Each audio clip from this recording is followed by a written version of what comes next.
Sunan Muria atau Raden Umar Said.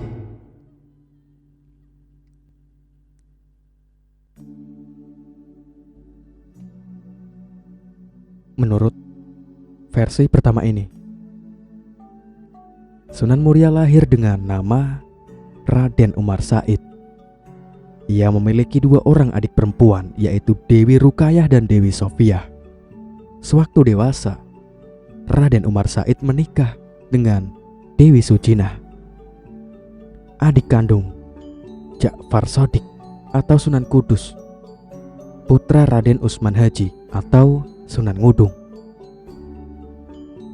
Sementara itu, menurut versi kedua yang berdasar naskah Pustaka Darah Agung yang disusun Raden Darmawasito dan diringkas oleh Raden Muhammad Yahya Mertowinoto tahun 1969 tepatnya, disebutkan bahwa Sunan Muria adalah putra Sunan Ngudung. Disebutkan bahwa dalam pernikahan dengan Dewi Sarifah, Sunan Ngudung memiliki 4 putra.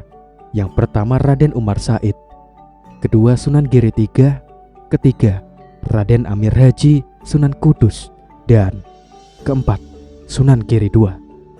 Jika versi silsilah ini benar, maka Dewi Sarifah, istri Sunan Ngudung, adalah adik Sunan Kalijaga. Sejalan dengan sumber Pustaka Darah Agung, meski terdapat perbedaan-perbedaan, Vandenberg di insiden tahun 1886 menyatakan bahwa semua wali di Jawa adalah keturunan Arab. Mengaitkan Sunan Muria dan Sunan Kalijaga sebagai ayah beranak dalam konteks kebenaran silsilah Sunan Muria tampaknya lebih didukung oleh data historis dibanding menempatkan Sunan Muria sebagai putra Sunan Ngudung. Istri pertama Sunan Muria adalah Dewi Sujinah, putri Sunan Ngudung, adik dari Sunan Kudus, dan dikarunia 1 orang anak, yaitu Saridin. Istri kedua Sunan Muria adalah Dewi Roro Noyorono, putri Ki Ageng Ngerang, dan dikaruniai 3 orang anak. Yang pertama Sunan Nyamplungan, kedua Raden Santri, ketiga Dewi Nasiki. Sunan Muria adalah putra Sunan Kalijaga dari istri Dewi Saroh, sehingga data sejarah tersebut dapat disusun sebagai silsilah genealogis.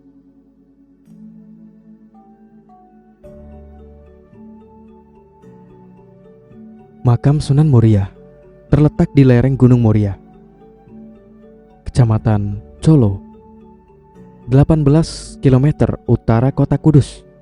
Untuk mencapai makam, maka perlu menaiki sekitar 700 tangga dari pintu gerbang. Letak makam Sunan Muria berada persis di belakang Masjid Sunan Muria. Yang membedakannya dari makam wali lainnya, yaitu letak makam beliau yang menyendiri dan berada jauh dari punggawanya, sama seperti sifatnya yang suka menyendiri. Dari pintu gerbang masih naik lewat beratus tangga atau undagan menuju ke komplek makamnya yang terletak persis di belakang Masjid Sunan Muria. Mulai naik dari pintu gerbang pertama paling bawah hingga sampai pelataran masjid, jaraknya kurang lebih 750 meter jauhnya. Setelah kita memasuki pintu gerbang makam, tampak di hadapan kita pelataran makam yang dipenuhi oleh 17 batu nisan. Menurut juru kunci makam, itu adalah makamnya para prajurit dan pada punggawa orang-orang terdekat, ajudan, dan semacam patih dalam keraton. Di batas utara pelataran ini berdiri bangunan cungkup makam beratapkan sirap 2 tingkat. Di dalamnya terdapat makamnya Sunan Muria. Di sampingnya sebelah timur ada nisan yang konon makamnya putrinya perempuan bernama Raden Ayu Nasiki. dan tepat di sebelah barat dinding belakang Masjid Muria. Sebelah selatan mihrab terdapat makamnya Panembahan Pengulu Jogodipo yang menurut keterangannya juru kunci adalah putra sulungnya Sunan Muria. Sanad ilmu dan pendidikan beliau.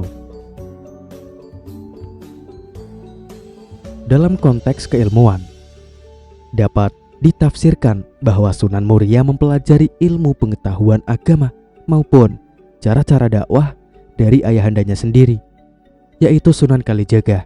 Namun, ada juga sumber cerita lisan tentang Malingkapa, yang salah satu bagiannya menuturkan bahwa Sunan Muria pernah berguru kepada Sunan Ngerang atau Ki Ageng Ngerang bersama-sama dengan Sunan Kudus dan Adipati Patak Warak, serta dua bersaudara Kapa dan Gentiri. Guru-guru Sunan Muria saat menuntut ilmu adalah Sunan Kalijaga dan Sunan Ngerang. Untuk penerus beliau, anak-anak beliau.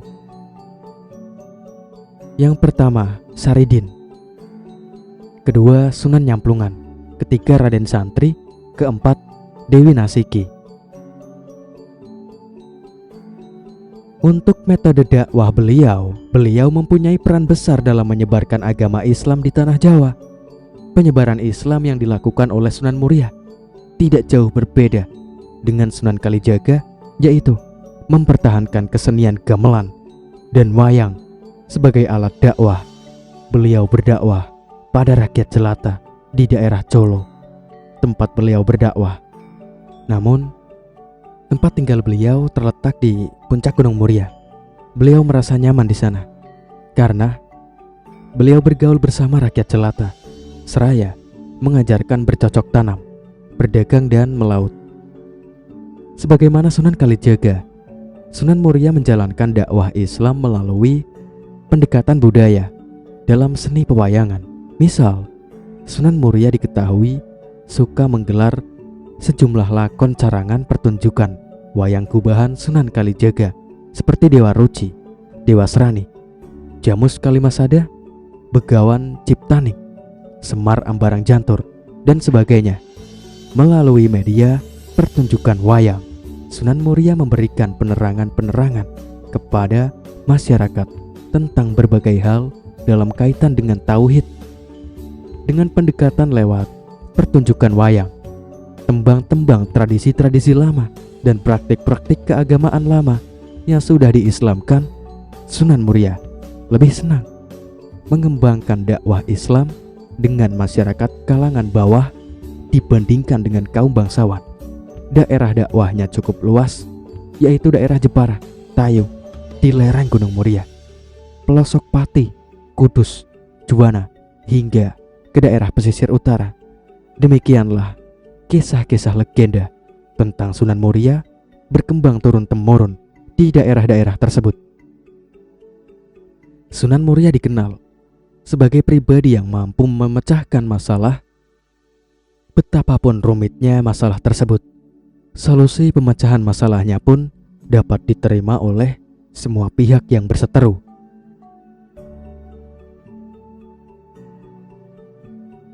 Dalam menyebarkan agama Islam, Sunan Muria lebih toleran dengan memusatkan pada rakyat jelata dan bukan kaum bangsawan.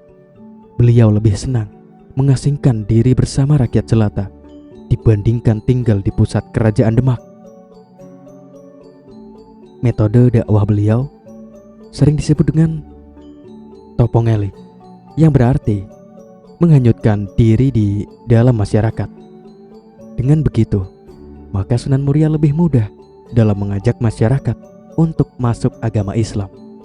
Sementara itu, agar bisa berbaur dengan masyarakat sekitar pegunungan tersebut, maka beliau kerap kali memberikan kursus atau keterampilan untuk para pelaut, nelayan, pedagang, dan rakyat jelata.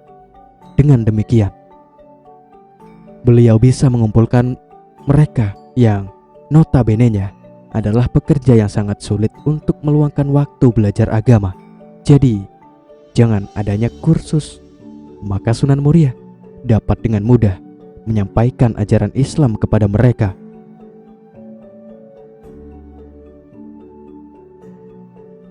Dakwah bil hikmah dengan akulturasi budaya. Meskipun Sunan Muria diterima dengan baik oleh masyarakat, namun bukan berarti proses dakwah beliau berjalan dengan lancar. Kebanyakan penduduk yang berada di kawasan Gunung Muria masih menganut kepercayaan turun-temurun yang sangat kental dan sulit untuk dirubah. Oleh karenanya, beliau sama seperti para wali yang lainnya, yaitu lebih kepada metode dakwah bil hikmah atau dengan cara-cara bijak yang tidak memaksa. Dalam menyikapi kebiasaan masyarakat yang sering melakukan adat kenduren, maka Sunan Muria meniru gaya moderat ayahnya yang tidak mengharamkan tradisi peringatan telung dino hingga sewu dino. Tradisi yang dilakukan untuk memperingati hari-hari tertentu kematian anggota keluarga tidak dilarang, kecuali adat untuk membakar kemenyan atau memberikan sesajen di tempat tertentu yang kemudian diganti dengan sholawat dan doa untuk ahli kubur. Sama seperti para wali yang lain, Sunan Muria juga tetap mempertahankan alat musik daerah seperti gamelan dan kesenian tradisional wayang untuk media dakwahnya. Beliau tidak mengubah budaya yang ada, namun memasukkan ajaran-ajaran Islam di dalamnya. Beberapa lakon pewayangan dirubah karakternya dengan membawa pesan-pesan Islam, seperti kisah Dewa Ruci, Petruk Dedi Ratu, Jimat Kalimasada, Mustakaweni, Semar Ambarang Jantur, dan lain sebagainya. Selain mempertahankan kesenian daerah seperti gamelan dan wayang, Sunan Muria juga menciptakan beberapa tembang Jawa Macapat yang berisi tentang ajaran Islam. Beberapa karyanya yang terkenal hingga saat ini yaitu tembang Sinom dan Kinanti. Dengan menggunakan tembang atau lagu, maka masyarakat akan dengan mudah menerimanya dan mampu mengingat nilai-nilai serta ajaran Islam yang terkandung di dalamnya untuk bisa diterapkan dalam kehidupan. Generasi awal masyarakat Islam yang keberadaannya dikembangkan Wali Songo dengan pengetahuan dan pemahaman yang terbatas pada tradisi kakawin dan kidung, kemudian mengembangkan tradisi penulisan tembang gede atau metrum besar, sekalipun aturan persajakannya berdasarkan metrum kekawin, dengan mempertahankan bait-bait yang terdiri atas 4 baris dengan sejumlah suku kata tertentu, tetapi mereka melepaskan sama sekali kaedah-kaedah mengenai kuantitas metrum kakawin. Para wali penyebar Islam bahkan mengembangkan lagi bentuk tembang gede menjadi tembang yang lebih sederhana, yaitu tembang tengahan atau metrum madya dan tembang cilik atau metrum kecil. Jenis tembang gede disebut girisa. Tembang tengahan diklasifikasi menjadi 5 jenis. Yang pertama gambuh, kedua megatruh, ketiga balabak, keempat wirangrong, dan kelima juru demung. Sedangkan tembang cilik diklasifikasi menjadi sekitar 9 jenis. Yang pertama kinanti, kedua pucung, ketiga asmaradana, 4 mijil, 5 mas kumambang, 6 pangkur, 7 sinom, 8 dendang gula, dan 9 durma. Di dalam tradisi penulisan tembang, masing-masing tokoh Wali Songo, kecuali Sunan Ampel dan Sunan Gresik yang berasal dari Campa, dihubungkan dengan berbagai penciptaan tembang. Tokoh Sunan Giri misal dianggap sebagai pencipta tembang-tembang cilik atau sekar alit jenis asmaradana dan pucung. Sunan Kalijaga dianggap sebagai pencipta tembang-tembang cilik atau sekar alit jenis dandang gula. Sunan Bonang dianggap sebagai pencipta tembang-tembang cilik atau sekar alit, jenis durma. Sunan Kudus dianggap sebagai pencipta tembang-tembang cilik.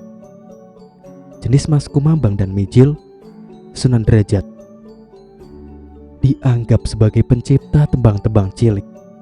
Jenis pangkur, Sunan Muria dianggap sebagai pencipta tembang-tembang cilik. Jenis sinom dan kinanti. Sunan Muria mempunyai peran besar dalam menyebarkan agama Islam di tanah Jawa. Penyebaran Islam yang dilakukan oleh Sunan Muria tidak jauh berbeda dengan Sunan Kalijaga, yaitu mempertahankan kesenian gamelan dan wayang sebagai alat dakwah. Beliau berdakwah pada rakyat jelata di daerah Colo, tempat beliau berdakwah. Namun, tempat tinggal beliau terletak di puncak Gunung Muria. Beliau merasa nyaman di sana karena beliau bergaul bersama rakyat jelata, seraya mengajarkan bercocok tanam, berdagang dan melaut. Bahkan, lewat kesenian, sebagai media dakwah beliau menghasilkan sebuah tembang sinom dan kinanti. Adapun wilayah yang menjadi sasaran dakwahnya meliputi Tayu, Juwana, Kudus, dan lereng Gunung Muria. Kemudian beliau dikenal dengan sebutan Muria karena letaknya yang berada di lereng Gunung Muria. Dengan tembang-tembang itu, ia mengajak umat agar mengamalkan ajaran Islam dalam kehidupan sehari-hari.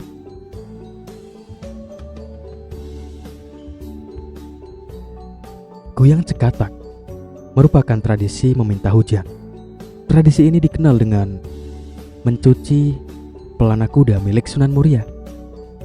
Ritual ini biasa dilakukan pada hari Jumat Wage di musim kemarau, sekitar bulan Agustus sampai September. Goyang Cekatak digelar di dekat Sendang Rejoso. Hujan yang diminta dalam ritual ini bertujuan agar air dari Sendang Rejoso ini tidak kering.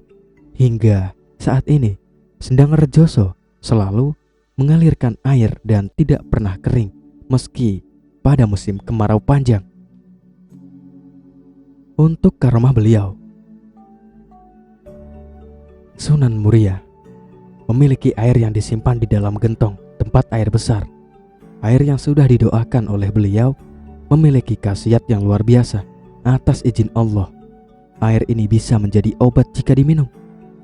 Air gentong ini dipercaya masyarakat memiliki keberkahan untuk mengobati segala penyakit. Air gentong ini juga dapat meningkatkan kecerdasan bagi orang yang meminumnya.